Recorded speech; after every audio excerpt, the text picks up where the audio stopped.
नमस्कार। आज हम नाइजीरिया में हुई एक ताज़ा विमान घटना पर बात करेंगे।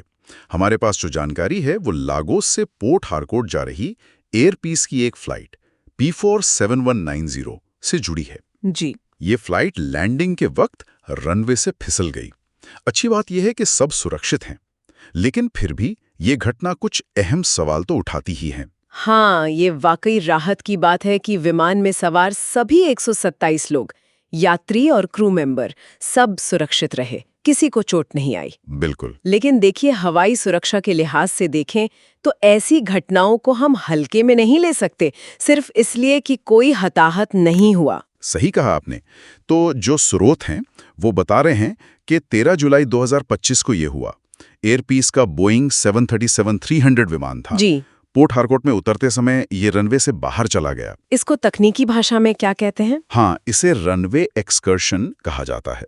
मतलब सीधी सी बात है, विमान का रनवे की जो तय सीमा है उससे बाहर निकल जाना। अच्छा, एयरलाइन ने तो कहा है कि ये मामूली घटना थी और विमान को भी कोई बहुत ज्यादा नुकसान नहीं हुआ है। और नाइजीरियन सेफ्टी इन्वेस्टिगेशन ब्यूरो यानी NSIB वो इसकी जांच कर रहा है। तो जांच में क्या देख रहे होंगे वो, मतलब शुरुआती तौर पर? देखिए, आमतौर पर ऐसी घटनाओं में कुछ चीजें देखी जाती हैं, जैसे मौसम कैसा था, रनवे की हालत ठीक थी या नहीं, और लैंडिंग की प्रक्रिया, मतलब पायलट ने कैसे लैंड कराया। तो NSIB शुरू में इन्हीं चीजों पे फोकस कर रहा होगा। अच्छा।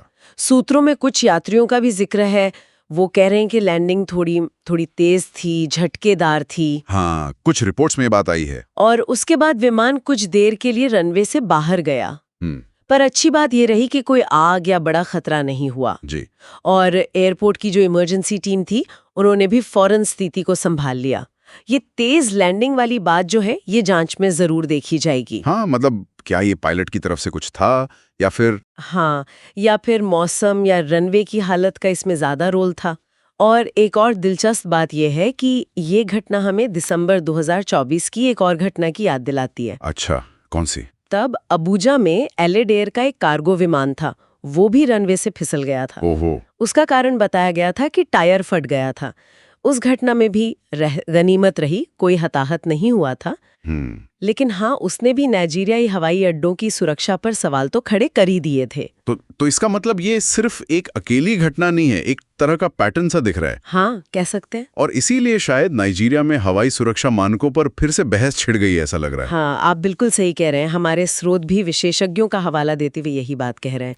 देखिए, जब ऐसी घटनाएं बार बार होती हैं, भले ही उनमें कोई घायल ना हो। हाँ बिल्कुल, भले ही कोई जानी नुकसान ना हो, लेकिन ये सवाल तो उठता है कि क्या सिर्फ ऊपरी तौर पर ही चीजें ठीक हैं?